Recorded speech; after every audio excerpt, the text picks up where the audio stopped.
የሃዲያ ዞን ዋና አስተዳዳሪ አቶ ማቲዮስ ሰንዮ በዞኑ ከሚገኙ መለስተኛና ሁለተኛ ደረጃ ትምህርት ቤቶች ከተወጣጡ ተማሪዎችና መምህራን እንዲሁም ከግል ተወዳዳሪዎች የቀረቡ የፈጠራ ስራዎችን ከጎበኙ በኋላ በተመለከቷቸው ፈጠራዎች መደመማቸውን ተናግረዋል። ትምህርት ቤቶቻችን ከታች ጀምሮ የፈጠራ ስራ እንዴት እንደጀመሩ ዕውቀት እንዴት እንዳለ ህጻናት ላይ መምህራንና ተማሪዎች ተቀናጅተው በአገር ውስጥም ከሀገር ውጭም ያሉትን ያዩትን ነገር ወደኛ ቀይረው ምርምር ስራም ፈጠራ ስራ ውስጥ እንደገቡና እነዚህ ስራዎች ፈጠራ ብቻ ሳይሆን ወደ ስራ እድል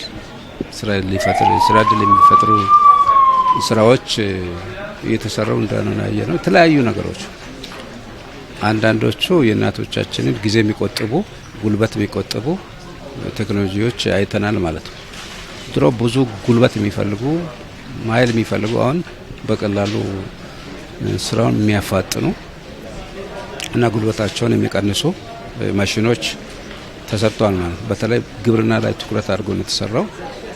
የእንስሳት ምርቶችንም የሰብል ምርቶችንም የሰሩበት መንገድ በጣም አስደናቂ ነው ማለት ነው።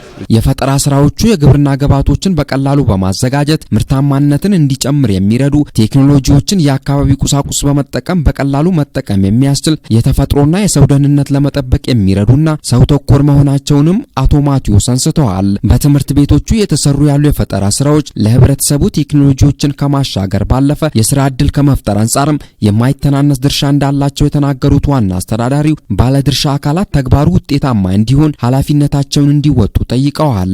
ትምህርት ቤቶቹ አካባቢዎቹ ስራ ዕድል ፈጠራ ሳይንስና ቴክኖሎጂ ዘርፍ ተቀናጅተን ከደገፍ ነው ብዙ ዕውቀቶች አሉ።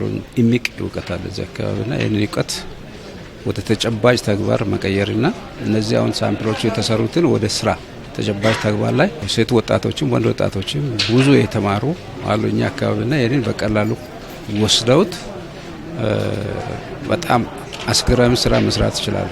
የሃዲያ ዞን ትምህርት መምሪያ ኃላፊና የሶስተኛው ዙር የፈጠራ ስራዎች ግብረ ኃይል ኮሚቴ ሰብሳቢ አቶ ዴተሞቱም ደዶ ተማሪዎች በየደረጃው የተማሩትን ትምህርት ወደ ተግባር በመቀየር የሰሩት የፈጠራ ስራዎች የሚደነቅ እንደሆነ ገልጸው ትምህርት ቤቶቹ ለተግባር ምቹ እንዲሆኑ የማድረጉ ስራ ተጠናክሮ እንደሚቀጥል ተናግረዋል። ይሄ ፈጠራ ስራ ትምህርት ቤቶች በደንብ ተጠናክሮ እንዲሄድ ከማድረግ አኳያ ትምህርት ቤቶች አካባቢ ላይ በሳይንስና ቴክኖሎጂ ክበብ ላይ ተማሪዎች ተደራጅተው በክበብ ደረጃ ይህን ስራ መስራት የሚያስችል በንድፈ ሀሳብ ደረጃ ሀሳቦችን የጋራ ካደረጉ በኋላ አሊያም በትምህርትም ጭምር በየትምህርቱ ያገኙትን ዕውቀት በንድፈ ሀሳብ ያገኙትን ዕውቀት ወደ ተግባር ከመቀየር አንጻር ፈጠራ ስራዎችን ነው ባለቤትነት ትምህርት ቤቶች አካባቢ ላይ የሚወሰደው ፈጠራ ስራዎችን ነው። ስለዚህ ፈጠራ ስራ ላይ ተማሪዎች ትኩረት እንዲሰጡ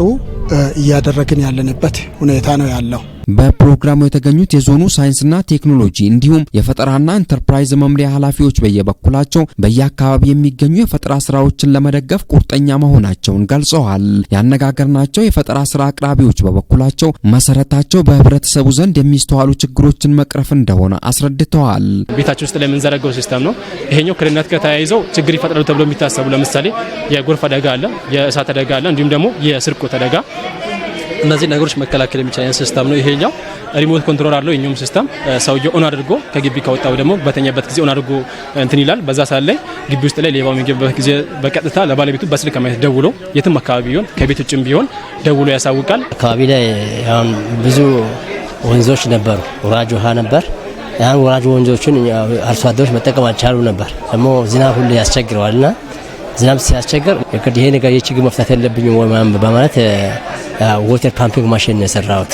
በአውደ ርዕዩ የተሳተፉ ባለድርሻ አካላት በበኩላቸው በተመለከቷቸው የፈጠራ ስራዎች መደመማቸውን ጠቅሰው ተግባሩ ግብ እንዲመታ የበኩላቸውን ለመወጣት ተስማምተዋል። በዕለቱም በውድድሩ አሸናፊ ለሆኑ የፈጠራ ስራ አቅራቢዎችና ባለድርሻ አካላት ሽልማት ተበርክቶላቸዋል።